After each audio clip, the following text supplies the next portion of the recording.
കനത്ത മഴയെ തുടർന്ന് അടിമാലിയിൽ വീടിന്റെ കിണർ ഇടിഞ്ഞു താഴ്ന്നു. അടിമാലി അമ്പലപ്പടി മണലിൽ ഷാജിയുടെ വീട്ടുമുറ്റത്തെ കിണറാണ് ഇടിഞ്ഞു താഴ്ന്ന വലിയ ഗർത്തമുണ്ടായിട്ടുള്ളത്. കിണറിനോട് ചേർന്ന് സ്ഥാപിച്ചിരുന്ന മോട്ടോർ അടക്കമുള്ള സാധന സാമഗ്രികളും നശിച്ചു. അടിമാലി കുമളി ദേശീയപാതയിൽ കോളേജ് കുന്നിന് സമീപം നേരിയ മണ്ണിടിച്ചിലുമുണ്ടായി.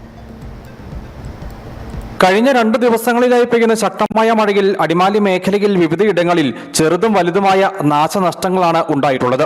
അടിമാലി അമ്പലപ്പടിയിൽ വീടിന്റെ കിണർ ഇടിഞ്ഞു താഴ്ന്നു. മണലിൽ ഷാജിയുടെ വീട്ടുമുറ്റത്തെ കിണറാണ് ഇടിഞ്ഞു താഴ്ന്ന വലിയ ഗർത്തമുണ്ടായിട്ടുള്ളത്. 13 കോൽ താഴ്ചയുള്ള കിണറാണ് ഇടിഞ്ഞു പോയത്. കിണറിനോട് ചേർന്ന് സ്ഥാപിച്ചിരുന്ന മോട്ടോർ അടക്കമുള്ള സാധന സാമഗ്രികളും നശിച്ചു. 75 വർഷത്തോളം പഴക്കമുള്ള കിണറാണ് ഈ കാലവർഷക്കെടുതിയിൽ ഇല്ലാതായത്.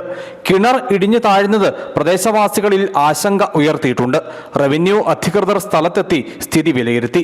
അടിമാലി കുമളി ദേശീയപാതയിൽ കോളേജ് കുന്നിന് സമീപം നേരിയ മണ്ണിടിച്ചിലുണ്ടായി.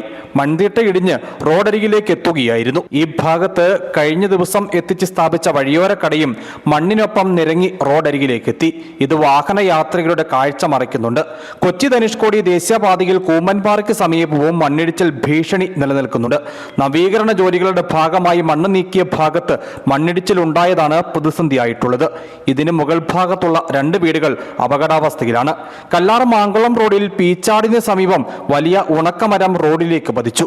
തലനാരിഴയ്ക്കാണ് വാഹനയാത്രികർ അപകടത്തിൽപ്പെടാതെ രക്ഷപ്പെട്ടത്. News bureau, Adimali.